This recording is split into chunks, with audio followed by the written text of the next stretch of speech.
La incidencia fundamental es cambiemos la perspectiva y dediquemos mucho más tiempo y mucho más esfuerzo a preparar correctamente el contrato y posteriormente será escasamente necesario esforzarnos en la ejecución del contrato. Todo estará tan bien planificado que la ejecución será muy sencilla y muy directa. ¿Todo esto en qué se traduce? Pues por un lado, en el contenido de la ley y de las directivas, en el amplio catálogo de instrumentos y de herramientas que nos proporciona el legislador, y por otro lado, en el esfuerzo que tiene que realizar el órgano de contratación. A lo largo de muchas conversaciones en esta materia, sobre todo con gestores en contratación pública, la respuesta o la exclamación que recibimos siempre es: el legislador piensa que el órgano de contratación es Superman, que puede hacer de todo, que lo conoce todo, que lo puede hacer todo en plazo. Bien, no es exactamente esa la idea original, pero lo cierto es que lo que sí que se ha pretendido es dotar a los órganos de contratación de todas las herramientas y de todos los instrumentos necesarios para conseguir todo lo que el legislador nos dice. Es decir, tanto la contratación de obras, servicios y suministros desde un punto de vista eficiente, práctico, equitativo, justo y respetando los criterios de legalidad y todo tipo de garantías, añadiendo a eso además la persecución de los objetivos secundarios en la contratación pública. ¿Cómo se refleja esto en los criterios de adjudicación? Bueno, el órgano de contratación es el responsable de introducir estos criterios de adjudicación. El legislador ya se ha preocupado de definir esta materia a lo largo de 4 artículos, que son 4 artículos muy extensos, que contrastan quizá un poco con la regulación de esta materia en la vigente ley, en el texto refundido de la Ley de Contratos del sector público. Tenemos 4 artículos que además son extensos, son complicados y tocan diversas materias. Por un lado nos encontramos la definición de los criterios de adjudicación, por otro lado la utilización de los mismos, cómo debemos valorarlos, cómo debemos aplicarlos. Por otro lado se hace una referencia a la solución que aporta el legislador en el caso de empate a la hora de valorar los criterios de adjudicación. Esto en algunos ámbitos ha sido un tanto criticado porque se considera que el legislador ha hecho un esfuerzo demasiado grande a la hora de definir estos criterios de desempate, cuando quizá no era necesario, o el porcentaje de contratos en los que se produce empate no es tan importante. Y luego, fundamentalmente, lo que sería una de las novedades más fuertes y que más impacto causa, que es la utilización entre los criterios de adjudicación del coste del ciclo de vida como criterio de adjudicación. Bien, desde este punto de vista, la propia regulación contenida en la ley, en los artículos 145 a 148, peca en algunos casos de excesivamente larga, excesivamente profusa, excesivamente compleja. Entonces nos ve obligados a realizar un análisis pormenorizado para analizar cada una de las cuestiones y ver qué respuestas podemos dar a las dudas que nos surjan a la hora de aplicar esta normativa. Quizá uno de los primeros problemas es que a la hora de definir los criterios de adjudicación se introducen conceptos nuevos, pero no se explica muy bien a qué se refieren estos conceptos. El concepto de calidad-precio, el concepto de coste-eficacia, hasta qué punto se definen estos conceptos, no queda claro. El legislador lo que hace sobre todo es aportar una serie de ejemplos para que el órgano de contratación juegue con ellos. Se definen, pero de una manera indeterminada. Muchas veces se establecen listados donde se deja un numerus apertus, donde se dice como por ejemplo, y se añade un listado importante de posibles situaciones que el órgano de contratación va a estar, habilitado para utilizar. Uno de los principales problemas, sobre todo, es definir hasta qué punto es preceptivo u obligatorio la utilización de diversos criterios de adjudicación del contrato. Quizá de la propia redacción del artículo 145 lo primero que nos impacta es el legislador nos está obligando a utilizar una pluralidad de criterios de adjudicación. Lo dice, utiliza un término imperativo. La adjudicación de los contratos se realizará utilizando una pluralidad de criterios de adjudicación en base a la mejor relación calidad-precio. Se realizará un futuro muy fuerte que ya parece que obliga al órgano de contratación necesariamente a utilizar una pluralidad de criterios. ¿Hasta qué punto esto es obligatorio o no de verdad? Bueno, yo creo que si seguimos leyendo vamos a encontrar diversos elementos en el resto del articulado, en los siguientes artículos, en el 146, en el 147, donde ya se pone de manifiesto que realmente no es obligatorio la utilización de una pluralidad de criterios. Existen determinados casos en los que necesariamente habrá que utilizar un criterio y ese criterio tendrá que estar vinculado al precio o al coste manifestado desde otros puntos de vista. El legislador, una de las primeras consideraciones que hace es establecer que la pluralidad de criterios de adjudicación deberán determinarse en base a la mejor relación calidad-precio.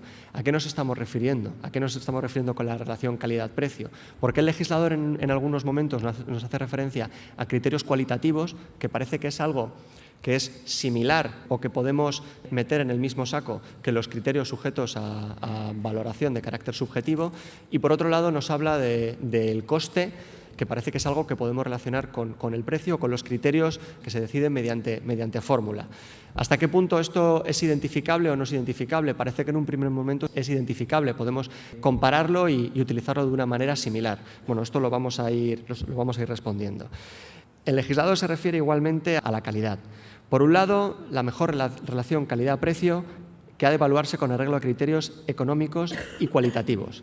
Criterios cualitativos que debe establecer el órgano de contratación y que puede incluir aspectos medioambientales o sociales vinculados al objeto del contrato y, entre otros, y añade un listado de características.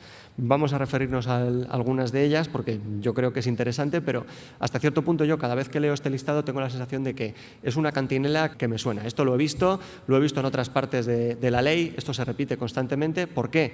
Porque aquí el legislador lo que está haciendo es cumplir con esa expectativa que ya recoge el artículo 1 de la ley, que es precisamente el de contratar, pero no contratar porque sí, sino contratar buscando una serie de objetivos secundarios a los que hacíamos referencia.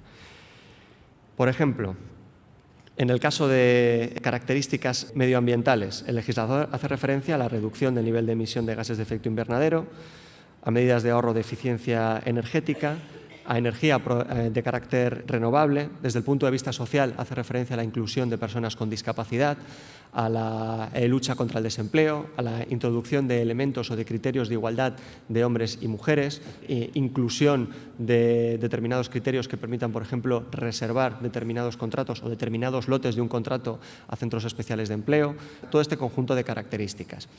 Pero ¿cuáles son los requisitos fundamentales que deben cumplir estos criterios de adjudicación? Bueno, pues en primer lugar, el establecimiento por el órgano de contratación. Es el órgano de contratación el encargado de establecer estos criterios de adjudicación. Esto, que parece algo muy claro, muy nítido, es necesario quizá hacer alguna consideración al respecto, porque realmente el órgano de contratación será los servicios técnicos de ese propio órgano los encargados de redactar y de proponer al órgano de contratación qué criterios se van a tener en cuenta, y el órgano de contratación el encargado de aprobarlo y de incluirlo en el expediente. Es decir, el órgano de contratación asume la responsabilidad del conjunto de criterios que se van a plasmar en el pliego y en el anuncio de licitación. Por otro lado, pensemos en la justificación de los criterios elegidos.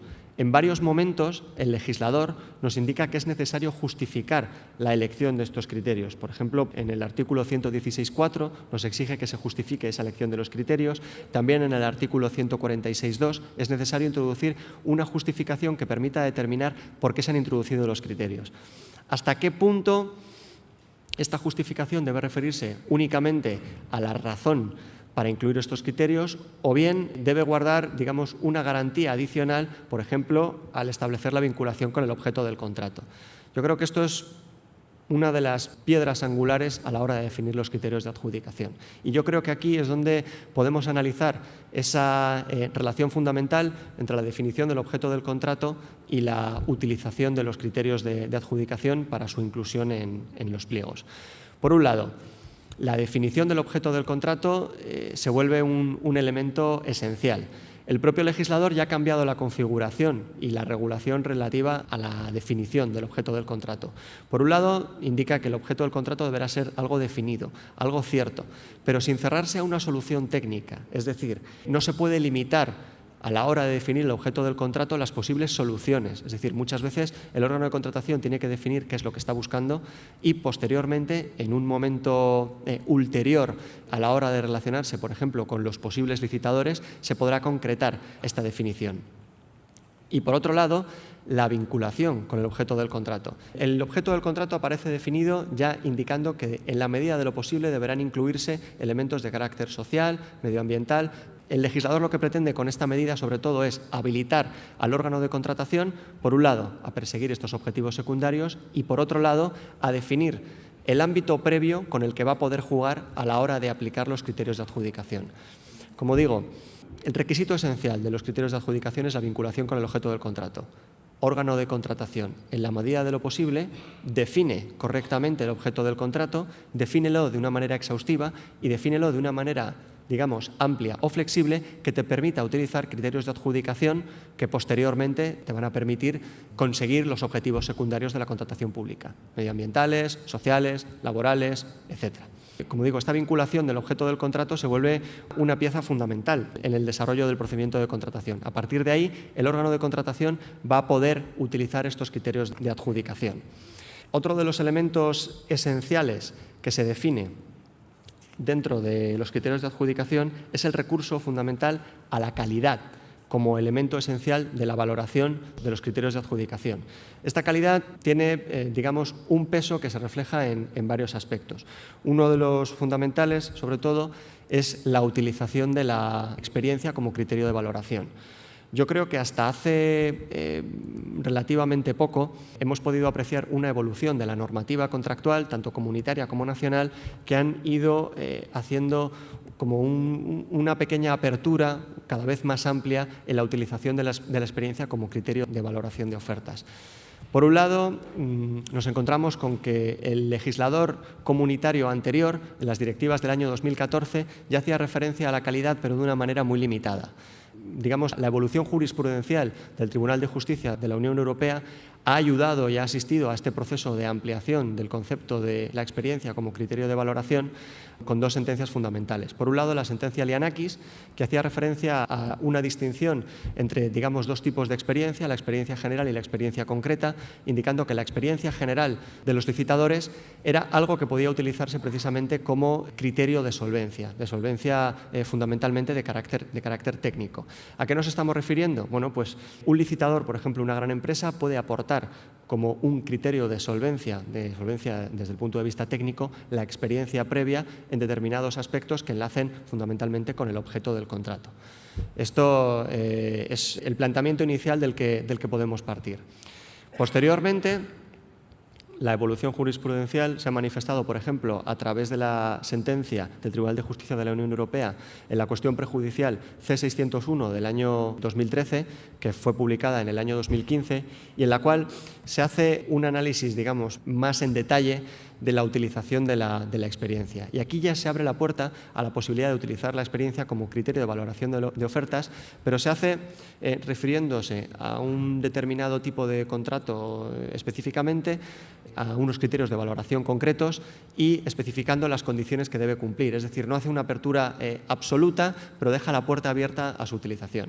¿A qué nos estamos refiriendo? Pues fundamentalmente a la utilización de la experiencia en el caso de contratos de carácter fundamentalmente intelectual, que tengan un contenido intelectual muy importante, en los cuales el peso que tiene este carácter intelectual sea tan importante que el propio órgano de contratación pueda definir la experiencia como criterio de valoración desde el punto de vista de la utilización de un equipo concreto, es decir, un equipo de personas, de profesionales, de técnicos encargados de la ejecución del contrato y dentro de esta experiencia garantizar, por ejemplo, el currículum personal de cada uno de los integrantes de ese equipo, la experiencia previa y hasta el punto de garantizar que en caso de que por cualquier circunstancia se modifique o se varíe el contenido de ese equipo encargado de la ejecución del contrato, el licitador tiene que garantizar que se va a sustituir ese equipo por uno que tenga exactamente la misma experiencia, exactamente la misma calidad y exactamente, digamos, el mismo nivel técnico para afrontar la ejecución del contrato. El conjunto, el contexto de esta sentencia es algo que aparece ya recogido en las nuevas directivas de contratación pública al referirse a la experiencia como criterio de valoración de ofertas. Pero si nos fijamos, tanto las nuevas directivas como la propia ley que las transpone, la Ley 9/2017, hace una traslación de esta idea, pero en la cual no cierra la puerta, sino que permite que no sea únicamente en este tipo de contratos de carácter intelectual, sino que permite que en función de la definición del objeto del contrato, siempre que esté bien definido, se puede recurrir a la experiencia y, sobre todo, permitiendo que este criterio se utilice de una manera mucho más generalizada. Estos criterios cualitativos necesariamente deben ir acompañados de un criterio relacionado con los costes.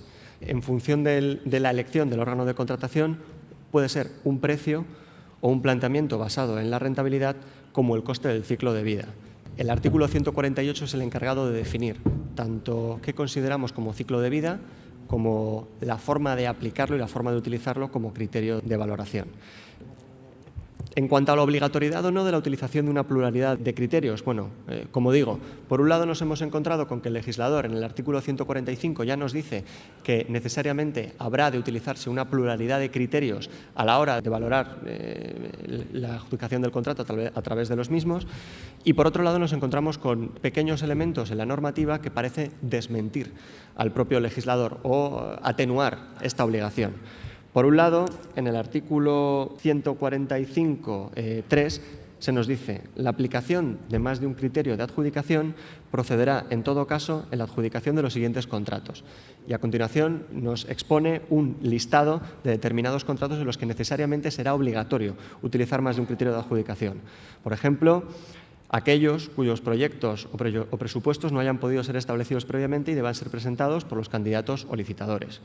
O cuando el órgano de contratación considere que la definición de la prestación es susceptible de ser mejorada por otras soluciones técnicas o por reducciones en su plazo de ejecución. O aquellos en cuya ejecución el órgano facilite medios auxiliares cuya buena utilización exija garantías especiales por parte de los contratistas. Bueno, es decir, incluye todo un listado en los que define determinados contratos en los que necesariamente habrá de utilizarse una pluralidad de criterios de adjudicación. Se añaden una serie de matizaciones. Por ejemplo, en el caso de contratos que tengan por objeto prestaciones de carácter intelectual, y en los contratos de servicios sociales, si fomenta la integración social de personas desfavorecidas o miembros de grupos vulnerables, seguimos repercutiendo una y otra vez estos objetivos secundarios en la contratación pública a los que el legislador se ha dirigido de una manera clara. En este caso se nos indica que el precio no podrá ser el único factor determinante en la adjudicación. Si el legislador nos está diciendo que el precio no podrá ser el único factor determinante de la adjudicación en este tipo de contratos, a sensu contrario debemos asumir que en otros sí que podrá serlo. Es decir, existen determinadas situaciones en las que el órgano de contratación podrá utilizar un único criterio de adjudicación que deberá ser el precio. Esto se matiza y se concreta más adelante cuando se nos indica, en caso de que solo utilice el precio, cómo se debe utilizar el precio como criterio único de adjudicación. A la hora de definir los criterios en el pliego de cláusulas administrativas particulares o en el documento descriptivo, los requisitos que deben cumplir estos criterios de adjudicación serán necesariamente los siguientes. Por un lado, vinculación al objeto del contrato, a lo cual ya hemos hecho referencia. Aquí entra precisamente la capacidad del órgano de contratación para definir el objeto de una manera amplia que le permita la utilización de los criterios de adjudicación correspondientes. Por otro lado, criterios que deben ser formulados de manera objetiva, con pleno respeto a los principios de igualdad, no discriminación, transparencia y proporcionalidad, y no conferir al órgano de contratación una libertad de decisión ilimitada. ¿A qué nos estamos refiriendo aquí? Pues precisamente a la capacidad que deben tener los órganos de contratación para garantizar que se van a respetar todos los principios básicos de la contratación pública, que por supuesto aparecen definidos ya en la propia definición del objeto de la ley, aparecen recogidos estos preceptos. Esto se concreta aquí en los criterios de adjudicación y, como digo, se va plasmando a lo largo de todo el texto del articulado de la ley. Y luego, por otro lado, garantizar que las ofertas puedan ser evaluadas en condiciones de competencia efectiva e ir acompañadas de especificaciones que permitan comprobar de manera efectiva la información facilitada por los licitadores. Por un lado, competencia efectiva, que lo equiparamos aquí con la libre concurrencia que tanto preocupa al legislador comunitario y, por ende, al nacional, y, por otro lado, la posibilidad de verificar estos criterios. Es decir, no basta con establecer unos criterios y lanzarlos simplemente a lo largo del procedimiento de contratación, sino que el órgano de contratación debe especificar por qué los ha puesto y cómo se pueden comprobar. Aquí, precisamente, es donde normalmente entra el esfuerzo del órgano de contratación y la preocupación del órgano de contratación a la hora de poder definir estos criterios y, sobre todo, baremar y valorar estos criterios de tal manera que quede perfectamente definido cómo se van a cuantificar y qué tipo de ventajas van a dar a los distintos licitadores. Como muchas veces parece que resulta problemático establecer una vinculación de los criterios de adjudicación con el objeto del contrato, el legislador decide otorgar una pequeña ayuda a los órganos de contratación estableciendo una definición. ¿En qué circunstancias entendemos que existe una vinculación con el objeto del contrato? Y vemos que es una definición que tiene un carácter bastante amplio. Igual que a la hora de definir el objeto del contrato se hacía un esfuerzo porque éste fuera amplio y que el órgano de contratación pudiera definirlo con cierta flexibilidad, a la hora de establecer la definición definición de la vinculación de los criterios de adjudicación con el objeto del contrato, el legislador vuelve a hacer este esfuerzo. En este caso lo que se dice es que se considerará que un criterio de adjudicación está vinculado al objeto del contrato cuando se refiera o integre las prestaciones que deban realizarse en virtud de dicho contrato en cualesquiera de sus aspectos y en cualquier etapa de su ciclo de vida. Una nueva referencia al ciclo de vida, demostrando una vez más la apuesta firme que el legislador comunitario y nacional hacen por este concepto, incluye los factores que intervienen en los siguientes procesos. Y aquí indica, digamos, a qué elementos nos podemos referir. Por un lado, el proceso específico de producción, prestación o comercialización de las obras, los suministros o los servicios, con especial referencia a formas de producción, prestación, comercialización medioambiental y socialmente sostenibles y justas. O bien en el proceso específico de otra etapa de su ciclo de vida, incluso cuando dichos factores no formen parte de su sustancia material. ¿Qué es lo que nos está diciendo el legislador? Básicamente, utiliza estos criterios, previamente define el objeto del contrato de una manera amplia que te permita utilizar este tipo de criterios y asegúrate de que la vinculación del contrato se hace teniendo en cuenta este criterio de carácter flexible. Es decir, estamos animando a los órganos de contratación a la utilización de estos criterios que fomenten precisamente la persecución de estos objetivos. Desde un punto de vista práctico, a la hora de aplicarlos, yo creo que quizá a la hora de configurar un procedimiento de contratación, yo creo que el órgano de contratación lo que debe hacer es, por un lado, perseguir el objetivo principal del contrato y para ello definir el objeto de una manera clara y precisa que le permita garantizar que se va a cumplir, que se va a ejecutar el contrato de una manera garantista y sobre todo eficaz, pero por otro lado no olvidarse de que existen unos objetivos secundarios que el legislador le anima a conseguir. Desde ese punto de vista, la definición amplia del objeto del contrato permite la utilización de estos criterios de adjudicación y, por lo tanto, la persecución de estos objetivos de una manera un poco más directa. Incluso en la definición de las mejoras, el legislador vuelve a hacer inciso en esta idea de los objetivos secundarios y establece una definición que permite su utilización, estableciendo que cuando se establezcan las mejoras como criterio de adjudicación, estas, por un lado, deberán estar suficientemente especificadas e indicando además que será necesario delimitar los requisitos, límites, modalidades y características de las mismas y su necesaria vinculación con el objeto del contrato. ¿Qué entendemos por mejoras? Bueno, pues hasta cierto punto era relativamente habitual en la práctica administrativa el encontrar la utilización de las mejoras como una forma de desvirtualizar el objeto del contrato en el sentido de añadir elementos distintos al objeto del contrato. Es decir, una utilización torticera de las mejoras. En este caso, el legislador lo que quiere es poner coto a eso y establecer una definición mucho más clara de las mejoras. En este sentido, lo que indica es que se entienden por mejoras las prestaciones adicionales a las que figuraban definidas en el proyecto y en el pliego de prescripciones técnicas, sin que aquellas puedan alterar la naturaleza de dichas prestaciones ni del objeto del contrato. Vamos a eliminar esta utilización fraudulenta de las mejoras y vamos a dar una definición que permita al órgano de contratación su utilización, pero de una manera clara y de una manera transparente.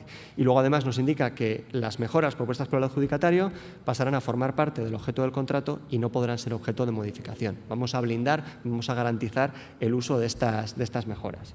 En cuanto a la aplicación de los criterios de adjudicación, el artículo 146 se refiere a esta materia y nos indica, en primer lugar, que cuando solamente se utilice un criterio de adjudicación, este deberá estar relacionado con los costes y podrá ser el precio o un criterio basado en la rentabilidad como el coste del ciclo de vida calculado de acuerdo con el artículo 148. Este es otro de los artículos a los que hacíamos referencia que atenúa esa supuesta obligación que impone el legislador al órgano de contratación de utilizar una pluralidad de criterios. El contenido de este artículo ya nos está indicando claramente que no es imprescindible la utilización de una pluralidad de criterios, sino que es posible la utilización de un solo criterio. Cuando solo se utilice un criterio de adjudicación, este debe estar relacionado con los costes. Necesariamente tenemos que establecer una vinculación con los costes. ¿Cómo establecemos esa vinculación con los costes? Bien, dos vías. Una, el precio. Es obvio, yo creo que es la forma más fácil de establecer una vinculación con el criterio de los costes. O, por otro lado, un criterio basado en la rentabilidad. ¿Desde qué punto de vista? Pues, por ejemplo, como el coste del ciclo de vida que se calcula conforme a lo que se establezca en el artículo 148. Luego veremos esto más adelante. Y cuando se utilicen una pluralidad de criterios de adjudicación, siempre y cuando sea posible, se dará preponderancia a aquellos que hagan referencia a características del objeto del contrato que puedan valerarse mediante cifras o porcentajes obtenidos a través de la mera aplicación de las fórmulas establecidas en los pliegos. ¿Qué estamos persiguiendo aquí? ¿Qué nos está diciendo el legislador? Si utilizamos una pluralidad de criterios, y siempre que sea posible, debemos dar una importancia adicional a aquellos que hagan referencia a características del objeto del contrato y que se puedan valorar mediante la mera aplicación de fórmulas establecidas en los pliegos. ¿Qué estamos haciendo aquí? Restringir la parte de valoración que se hace mediante criterios subjetivos, aunque en ningún momento se refiere a esto el legislador, y mucho menos utilizando esta terminología, que ya es cosa del pasado del texto refundido a la Ley de Contratos del sector público, sí que nos dice que se debe dar preponderancia a esto. ¿Por qué? Porque de esta forma se limita, digamos, la posibilidad de arbitrariedad a la hora de valorar los criterios de adjudicación del contrato. Todo aquello que sea valorable mediante fórmulas permite un control y una transparencia adicionales a la hora de adjudicar el contrato. El legislador lo que hace es establecer una distinción entre quiénes han de aplicar los criterios de valoración desde el punto de vista subjetivo. En este sentido, en los procedimientos de adjudicación abiertos o restringidos, sí que lo que el legislador nos indica es que los criterios de carácter cualitativo tengan mayor ponderación que los que se valoren mediante forma automática. Esta valoración corresponderá a un comité de expertos con cualificación apropiada, que cuente con un mínimo de 3 miembros y que podrán pertenecer a servicios dependientes del órgano de contratación, pero en ningún caso al órgano proponente del contrato.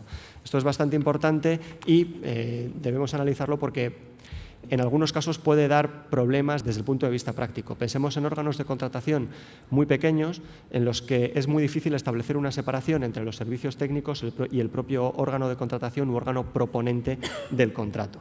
Esto, bueno, es necesario determinar desde el punto de vista de la aplicación práctica hasta qué punto puede ser problemático o no. Y por otro lado, de los restantes supuestos, en los criterios de valoración cuya cuantificación dependa de un juicio de valor y en todo caso en los evaluables mediante fórmulas, se efectuará por la mesa de contratación, que es el órgano especializado precisamente para esto. Y nos indica que como ayuda a la mesa de contratación, esta podrá solicitar los informes técnicos que considere precisos a la hora de contar con esta valoración. Hay algunas otras novedades fundamentales, por ejemplo, la que se refiere, por ejemplo, a los criterios de desempate. El legislador ha hecho un esfuerzo quizá bastante grande a la hora de determinar estos criterios de desempate. ¿Hasta qué punto es habitual o no que se produzca un empate en la valoración de los criterios de adjudicación? Es decir, ¿hasta qué punto nos podemos encontrar que tras la aplicación de los criterios de valoración nos encontramos con una misma valoración y se produce un empate? Bueno, a lo mejor no es tan habitual, pero yo, por ejemplo, en la Junta Consultiva hemos tenido alguna cuestión al respecto, alguna petición de informe en la que nos indicaban precisamente las limitaciones, nos ponían de manifiesto las limitaciones normativas que contenía el texto refundido a la Ley de Contratos del sector público a la hora de afrontar este tipo de situaciones.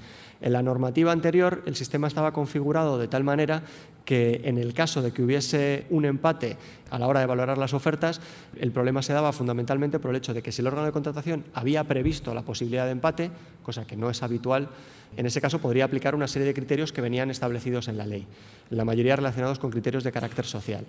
El legislador da un paso más allá en la nueva Ley de Contratos del sector público y lo que hace es establecer un doble criterio. Por un lado, permite que el órgano de contratación establezca por sí mismo en los pliegos de contratación unos criterios precisamente para solventar este posible empate entre las ofertas. Lo hace con un carácter potestativo. Entonces, dice que los órganos de contratación podrán establecer en los pliegos de cláusulas administrativas una serie de criterios de desempate. Estos criterios de desempate, en cierto modo, y a la postre, se configuran como criterios de valoración. ¿Por qué? Porque en el fondo, en el caso de que se dé la situación de un empate, lo que desempate y lo que determina el candidato elegido, el licitador que finalmente va a resultar adjudicatario, son precisamente estos criterios de desempate. De aquí también la ubicación sistemática de los criterios de desempate dentro de este ámbito de la Ley de Contratos. Y establece que estos criterios de desempate deben estar vinculados al objeto del contrato. ¿Por qué? Pues, lógicamente, si los criterios de valoración mantienen esta vinculación necesaria y absoluta con el objeto del contrato, razón de más para que los criterios de desempate guarden también esta vinculación con el objeto del contrato. ¿Qué tipo de criterios de desempate se pueden aplicar? Bueno, pues nuevamente el legislador aquí aplica un pequeño listado de posibles criterios de desempate, entre los cuales se encuentran, pues, por ejemplo, proposiciones presentadas por aquellas empresas que al vencimiento del plazo de presentación tengan en su plantilla un porcentaje de trabajadores con discapacidad superior al que les imponga la normativa. Un criterio claramente social. Proposiciones de empresas de inserción reguladas en la Ley 44 del 2007, dándole una primacía o una importancia mayor a este tipo de empresas. En el caso de contratos relativos a prestaciones de carácter social o asistencial, las proposiciones presentadas por empresas sin ánimo de lucro. O, por ejemplo, ofertas de entidades reconocidas por organizaciones de comercio justo. Todos estos son criterios de carácter social que el legislador emplea como criterios de desempate. Pero luego añade una serie de condiciones que también el órgano de contratación debe tener en cuenta. Por supuesto, deben estar previstas, deben ser conocidas por los licitadores desde el primer momento. Esto es tanto en el anuncio de licitación como en el propio pliego de condiciones particulares del contrato. Y luego, además, indica que esta documentación relativa a los criterios de desempate se aportará en el momento en el que se produzca ese empate. Previamente no. ¿Por qué? Porque debemos garantizar la estanqueidad o el aislamiento del órgano de contratación, que no debe conocer en ningún momento anterior estos criterios de desempate que podrían suponer, digamos, una influencia de carácter subjetiva a la hora de determinar el criterio fundamentalmente para determinar el adjudicatario del contrato. Esto, digamos, es el aspecto 1 relativo a los criterios de desempate, es decir, el criterio de la previsión en los pliegos por parte del órgano de contratación, la parte potestativa. Criterio 2. ¿Qué pasa cuando el órgano de contratación, a pesar de que tiene la posibilidad de hacerlo, no ha previsto la aplicación de criterios de desempate, no aparecen recogidos? Bueno, pues el legislador le aporta supletoriamente una serie de criterios que el órgano de contratación puede aplicar. También relativos a criterios sociales, en su mayoría, pero también con alguno de un carácter un tanto distinto. Por un lado, se refiere al mayor porcentaje de trabajadores con discapacidad o en situación de exclusión social en la plantilla de cada una de las empresas, menor porcentaje de contratos temporales, manifestando otro de los objetivos que persigue la normativa de contratos, que es la reducción del desempleo o también el fomento, por ejemplo, del acceso a la contratación pública por parte de pequeñas y medianas empresas. Mayor porcentaje de mujeres empleadas en la plantilla de cada una de las empresas, es decir, un criterio eminentemente social, criterios de igualdad entre hombres y mujeres, y en caso de que todo falle, en caso de que todo eso falle, el sorteo. Es decir, un criterio puramente aleatorio, pero que permite al órgano de contratación solventar esta situación de empate a la hora de valorar las ofertas. Y entramos, yo creo que es una de las novedades más importantes, tanto en las directivas como en el texto de la Ley de Contratos del Sector Público, que es precisamente la relativa a la utilización del coste del ciclo de vida como un criterio de valoración de ofertas. El coste de vida es un concepto completamente novedoso que a todos nos pilla un poco descolocados. En el momento de negociar esta cuestión en las nuevas directivas de contratación pública del año 2014, fue necesario dedicar un tiempo adicional a esta materia precisamente para poder determinar exactamente a qué nos estábamos refiriendo con el coste del ciclo de vida. Tanto el legislador comunitario como el legislador nacional apuestan por hacer, en primer lugar, una definición de lo que es el ciclo de vida. Y para ello lo que nos indica es que se entenderá comprendido dentro del ciclo de vida de un producto, obra o servicio todas las fases consecutivas o interrelacionadas que se suceden durante su existencia. Y en todo caso, investigación y desarrollo que debe llevarse a cabo, fabricación o producción, comercialización, transporte, utilización, mantenimiento. Y luego llega hasta, por ejemplo, la eliminación, el desmantelamiento o incluso se hace referencia al reciclaje de los elementos que hayan dado lugar a lo largo del procedimiento de contratación y del objeto del mismo. Esto es el ciclo de vida. ¿Qué es el ciclo de vida? Las distintas fases que se puedan vincular a un determinado producto, obra, servicio o suministro, de tal manera que podamos, digamos, distinguir los distintos estadios dentro de ese objeto. Recordemos todo esto, por ejemplo, a la hora de definir el objeto del contrato, porque aquí es donde va a entrar precisamente la capacidad para poder vincular una cosa con otra. El cálculo del coste del ciclo de vida, ¿qué incluye? ¿A qué nos estamos refiriendo? Porque ya no me vale con definir únicamente los distintos estadios, las distintas fases del ciclo de vida, sino que debemos determinar cómo se calcula el coste del mismo. En este caso, el legislador lo que nos indica es que el cálculo del coste de vida debe incluir necesariamente los costes sufragados por el órgano de contratación o por otros usuarios, tales como los relativos a la adquisición, los costes de utilización como el consumo de energía y otros recursos, los costes de mantenimiento, los costes de final de vida como los costes de recogida y reciclado, a lo que hacíamos referencia. Y por otro lado, aquellos costes imputados a externalidades medioambientales vinculadas al producto, servicio u obra durante su ciclo de vida. Por ejemplo, las emisiones de gases de efecto invernadero, emisiones contaminantes, ese tipo de cuestiones. Yo creo que el legislador es perfectamente consciente de la dificultad que está imponiendo a los órganos de contratación a la hora de animarles a utilizar este tipo de criterio. Para ello, más o menos lanza una pequeña ayuda a los órganos de contratación e indica que en aquellos supuestos en los que el legislador comunitario defina una determinada forma de cálculo del coste del ciclo de vida, el órgano de contratación tendrá obligatoriamente que utilizar esa fórmula.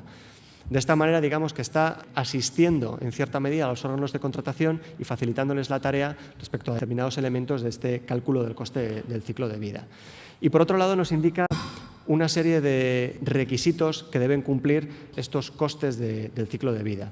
Lo que indica es que deben estar basados en criterios verificables objetivamente, nuevamente un esfuerzo para el órgano de contratación a la hora de definir, calcular y cuantificar estos criterios. El ser accesible a todas las partes interesadas, esto tampoco supone ninguna novedad si tenemos en cuenta que son los mismos elementos que se requieren a todos los criterios de valoración de ofertas, en el sentido de que deben ser previamente conocidos por todos los licitadores, de tal manera que les permita una previa definición de los mismos a la hora de acceder al procedimiento de contratación. Por otro lado, se nos indica, por ejemplo, que la información debe poder ser facilitada con un esfuerzo razonable por parte de las empresas que participen en el procedimiento de licitación. ¿A qué nos estamos refiriendo? Bueno, pues si la propia empresa encargada de facilitar la información relativa al coste del ciclo de vida no es capaz de aportar esta información porque le resulta extremadamente costosa, estamos teniendo un problema muy importante a la hora de incluir estos criterios. Por lo tanto, el órgano de contratación debe garantizar que esto se realiza de una forma sencilla. A la hora de utilizar estos criterios de adjudicación y fundamentalmente el coste del ciclo de vida, yo creo que el órgano de contratación lo que debe tener en cuenta fundamentalmente es la utilización de los criterios, digamos, tradicionales y posteriormente para el cumplimiento de los objetivos secundarios y en la medida de lo posible, siempre que el objeto del contrato lo prevea, es precisamente la utilización de estos criterios de carácter social, medioambiental, etcétera. Definamos por ello de una manera muy exhaustiva y clara el objeto del contrato para poder utilizar estos elementos. Por otro lado, en última instancia, me quería referir a las condiciones especiales de ejecución. En este caso, el legislador, nos vamos al artículo 202 de la ley, que es donde aparecen definidas las condiciones especiales de ejecución. El legislador, en primer lugar, establece la utilización de las condiciones especiales de ejecución, las define como condiciones de ejecución del contrato de carácter social, ético, medioambiental o de otro orden. Es decir, una definición amplia no, amplísima. Lo que busca es precisamente dar libertad al órgano de contratación a la hora de utilizarlo. Ya en la propia definición, en el apartado primero, indica que los órganos de contratación podrán de una manera dispositiva y no obligatoria, establecer condiciones especiales de ejecución en relación con la ejecución del contrato. Y como condición establece siempre que estén vinculadas al objeto del contrato en el sentido del artículo 145. Bien, no hemos hecho referencia específica al artículo 145, pero todos conocemos su contenido y lo que indica es que el objeto del contrato deberá ser definido de una forma cierta, determinada y con un carácter lo suficientemente amplio para poder introducir estos elementos de los objetivos secundarios. Y como requisitos, además, indica que no deben ser directa o indirectamente discriminatorias, lógicamente, deben ser compatibles con el derecho comunitario, nuevamente velando precisamente por el carácter transnacional que tiene la contratación pública, fundamentalmente por incluirnos en el ámbito del mercado interno de la Unión Europea, y por otro lado han de indicarse en el anuncio de licitación en los pliegos, garantizando un conocimiento desde el primer momento por parte de los posibles licitadores que vayan a participar en el procedimiento de contratación. Igualmente se nos indica que en todo caso es obligatorio que las condiciones especiales de ejecución contengan alguna de las condiciones que se enumeran en el apartado siguiente. En este sentido, lo que se hace es que el legislador otorga un criterio de carácter finalista y lo que hace es establecer condiciones que tienen carácter económico, relacionadas con la innovación, de tipo medioambiental, de tipo social. Y lo incluye de una forma finalista indicando que son objetivos que debe perseguir el órgano de contratación. Es decir, no los define de una manera directa o objetiva, sino que indica que el órgano de contratación debe tender a esto precisamente a través del objeto de contratación y a través de la definición de los criterios de valoración de las ofertas.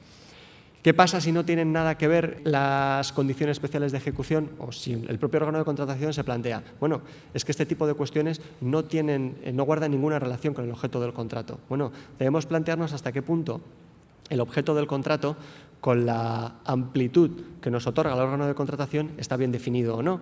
Y debemos recordar en este caso que precisamente el legislador nos otorga esa amplitud precisamente para la utilización de estas herramientas.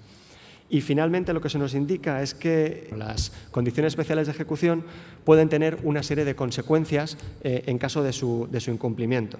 El órgano de contratación puede definirlas como condiciones esenciales de ejecución del contrato, con las consideraciones y los efectos que esto conlleva, por ejemplo, en el caso del incumplimiento contractual.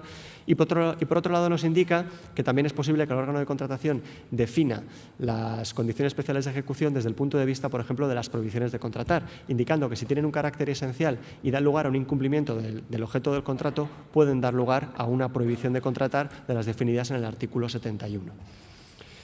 Como conclusión, últimamente ya me gustaría hacer referencia simplemente al carácter transversal, tanto de las condiciones especiales de ejecución como de los criterios de valoración de las ofertas y del objeto del contrato.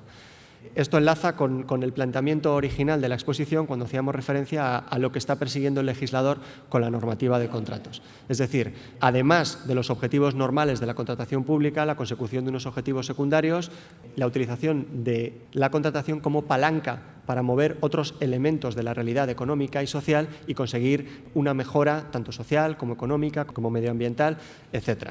Desde este punto de vista, yo insisto en que ante, sobre todo, las dificultades que pueda encontrar el órgano de contratación, no olvidemos que el legislador lo que hace es otorgarnos instrumentos y herramientas con los que podemos contar. Algunos de ellos tienen carácter obligatorio y otros no. Juguemos con esos elementos a la hora de definir el objeto del contrato y los criterios de valoración para poder conseguir todo aquello que el legislador nos indica.